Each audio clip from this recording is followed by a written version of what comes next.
Welcome back to Ireland AM. The time is now 15 minutes past 8. Good morning. Now, every month we hear the latest homelessness figures from the Department of Housing. It's been called a crisis for years. Last week's report revealed that over 17,400 people are now living in emergency accommodation across Ireland, and that doesn't take in the hidden homeless. Yeah, the official figures only capture part of the picture.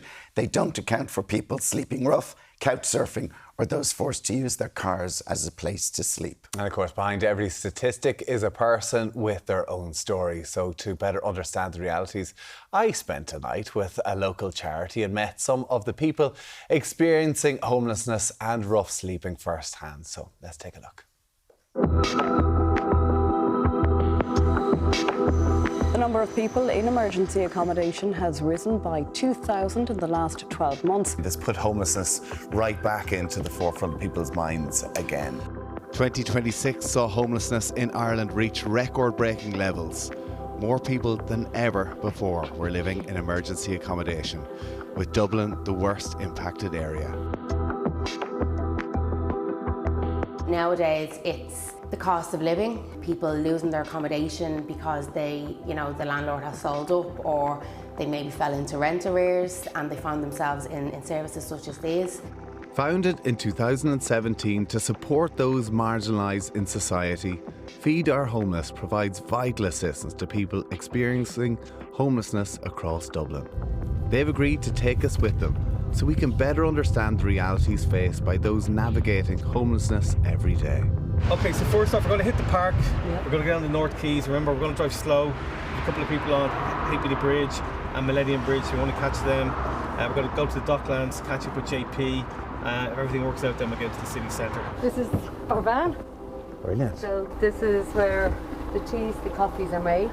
Okay. The clothes, the food, the underwear, the toiletries. Things like this and food, so important, but like the likes of underwear. Well, our underwear drawer, there's ladies, men's. This is our toiletry drawer, should I say. The sandwiches. And mostly socks and shoes are very important because when it's raining, they're wet. Yeah. The things that people don't really think about. Exactly, yeah. It's amazing that you remember the chat we have, so I'm so happy about Darren, that. thank you so much. What he just said, you walk away with a little smile on your face. Yeah. That's it, yeah. And it gives you a bit of hope. It does, it's all about hope. Yeah. This is a relationship-led organisation, and we know most of the people that we see on a nightly basis. We know them by name, we know their stories and their background, so we know when they're on their way up, we know when they're on their way down, we know how to support them, and when they see us as well, there's a lot of respect for what we do.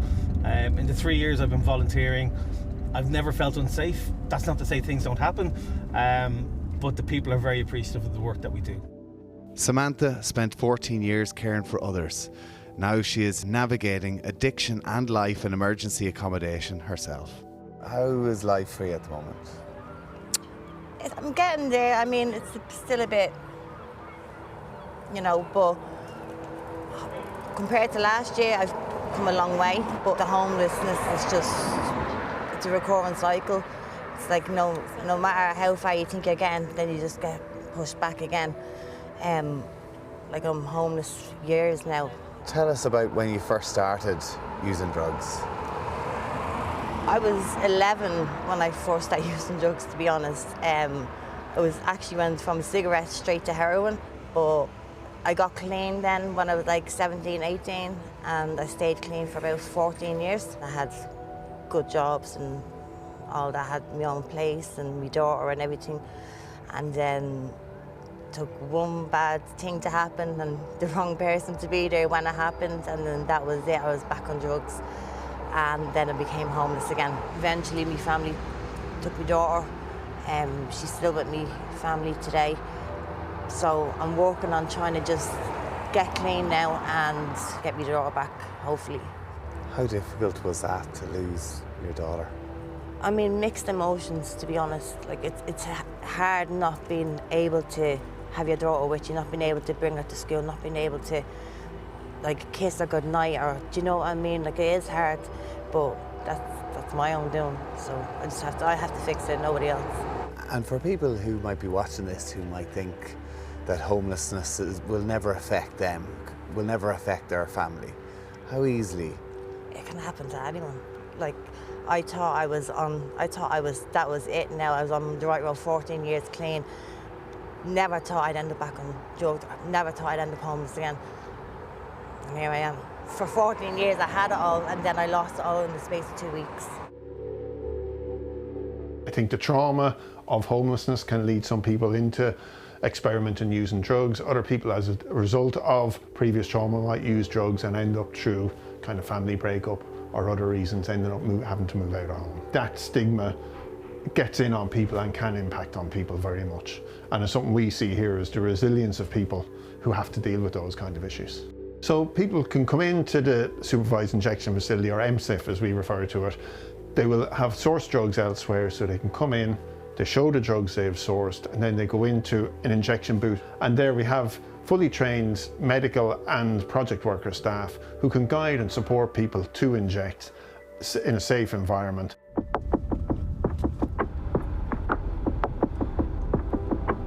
Every month we're hearing the homeless statistics, and I think sometimes we can become desensitised from that, you know, and forgetting that there's the real people behind those statistics.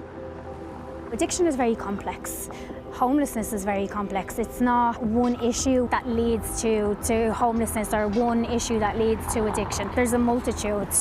Everyone has a story. You know, no one wakes up and decides to be homeless. No one chooses to be homeless. No one chooses to be an addict or to, you know, to go down that road or to make the wrong choices. There are approximately 1,500 people under the age of 26 experiencing homelessness in Dublin. JP has been in and out of homelessness since he was a teenager. From the age of 18, you've pretty much been sleeping rough. Yeah. How's that been? At the start, like, it does like mess up with the mentality as well, and like, I do have suicide thoughts multiple times, but with family and with friends, I do keep me close, and with all the help I get in town, the mother of my child as well has helped me through everything. And what age are you now? I'm 21 now. Before I turned 18, I was on drugs.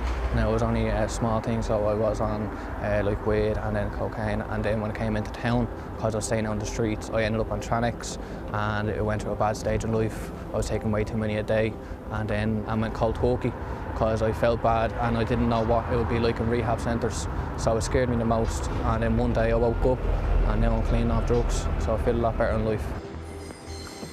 How difficult is it to try and stay off drugs? It's very difficult because in the accommodations itself there's always going to be drugs in there, and as well if you're having a bad day, wake up in the morning or during the day, it's very easy to get drugs. Do you feel people, did they look at you differently? I feel like people do look down on it. Like anytime I go for a job, they ask for my address, and I tell them it's a hostel. Some places deny me as well, but I'm not bothered with it. But the one thing I want to get people now is you're not less than anyone else in life. It's that you can also be the same thing as anyone else. Women now make up more than 40% of adults experiencing homelessness. Jane's Place, run by Merchants Quay Ireland, provides one-to-one and group support for women dealing with homelessness and addiction. How difficult is it nowadays for women on the streets in Dublin, in city centre? Incredibly difficult. It's dangerous, you know, like women, they'll either hide and they're kind of, you know, put themselves in potentially dangerous situations by being very isolated in fields and that kind of thing. Or what we will often see is women will partner up with a male. It might be a friend of a friend, or they might kind of know them through homeless services, and they're kind of in temporary relationships as a safety factor. Better off sharing a tent with a male who is a friend than being out on your own and potentially someone coming into your tent at night. The Simon community offers a limited number of single occupancy rooms.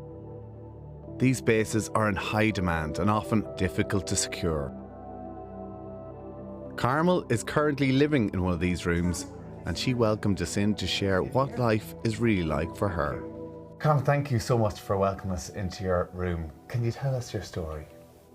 When I was younger, things happened, and I turned to drink to numb the pain, and from there it progressively got worse. I was raped years ago, and that had an impact. I've done counselling. Talk to me about the impact. Very bad. you just want to numb yourself. And as a mother, how difficult was that? I didn't want to do it. I didn't want to be the person I was, but I didn't know how to stop. Yeah. And I was embarrassed. And I didn't know that there was all this help out there. I was ashamed. Losing your children, becoming homeless. For people who are watching, they hear about homelessness. They hear it's a figure. What is it like for women who unfortunately can't afford to pay the rent through no fault of their own, but are left with nothing? They're human beings. And people sometimes forget that. There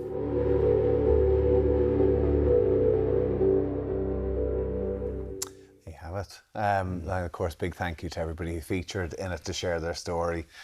Listen, that's only scratching the surface. I mean, honestly, some of the people that you meet out there and some of the people that you can't put a camera on, because when you're hearing 17,000 people out there, and it's just really sad stories, you know, and they're actually, when you hear a figure 17,000, it takes away from actually that these are mums, dads, brothers, sisters, parents, you know, who feel like they're forgotten in society. And did it, I think, just listening to Samantha, who was there at the start when she said, well, this is my problem, I have to try to fix it, and then Carmel talking about her kids.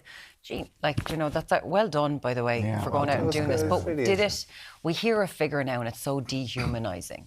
Putting people's names to these figures, it changed everything, I assume, for you. Yeah, it did. And like, listen, the people who go out there and try and help them, like it's thankless work, but they're there trying to do their bit every night to just provide a little bit of support with the hope, and that's all they live for. Everybody on the street, just that bit of hope that one day it clicks and they can find themselves a job, find themselves a house, find themselves a bit of security. And JP, the young lad who's only 21 there, he also has now got himself a full-time job working in construction. So he's got himself back there, you know, on the right path, and that's all they want to get to. You mentioned the word Tramex. I'd never even heard of that drug. It's used for many different things. It's an anti-anxiety is one of the things that it does, and it's got addictive properties, and that's what he said he was using on the street.